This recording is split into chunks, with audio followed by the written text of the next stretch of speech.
Bueno, continuamos con este tema tan interesante. Nuestra productora Ilene Gili conversó con el ingeniero Leancy Clemente precisamente sobre la importancia de la prevención en este tema de los terremotos.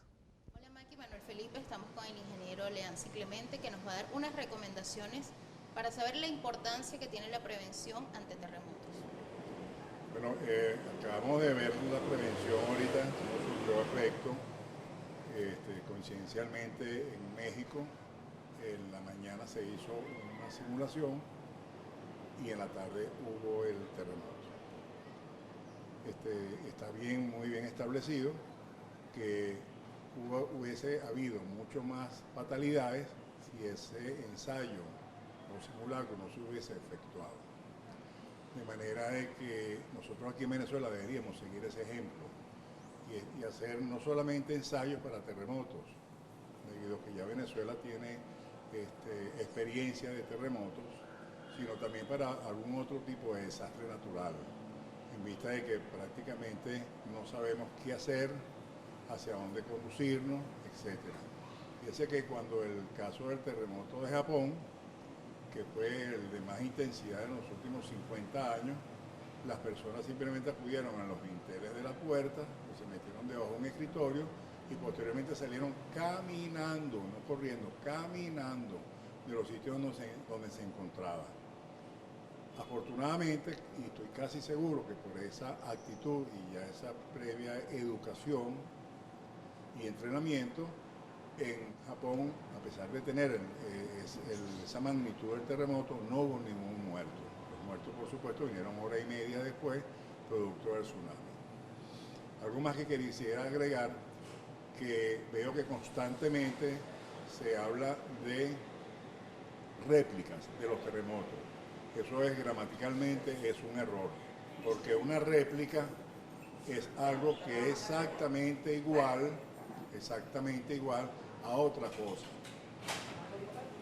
En el caso del terremoto es una energía que se produce y que se va a ir disipando a través de nuevos temblores, que por supuesto son de menor magnitud. Entonces, para concluir, vamos a darle gracias a Dios que esos nuevos temblores que se llegan hasta 100 y 200 no son réplicas, porque en el caso de México se hubiera hundido Ciudad de México. ¿Cuáles serían las recomendaciones que hacer en el caso de Venezuela?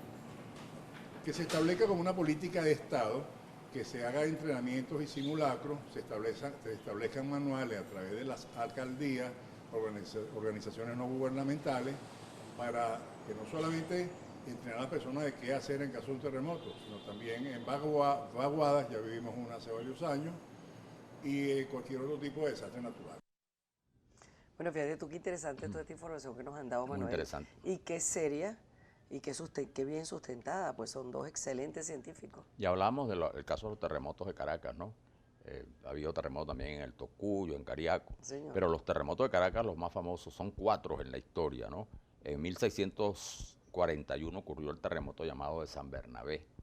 Después se reconoce el de 1812, que causó graves daños, que fue el que provocó la famosa frase de Bolívar: si la naturaleza se opone, lucharemos contra ella y haremos que nos obedezca.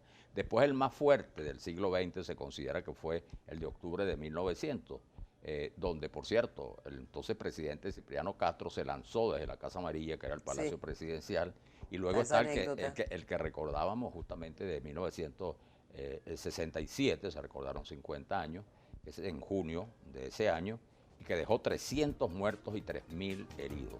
Bueno, en los últimos años se han tomado medidas antisísmicas, pero lo importante es que la población entienda y observe que hay que acoger estas decisiones y siempre, bueno, esté vigilante frente a estos fenómenos. Esa es la clave. Esa es la clave. Buenas noches.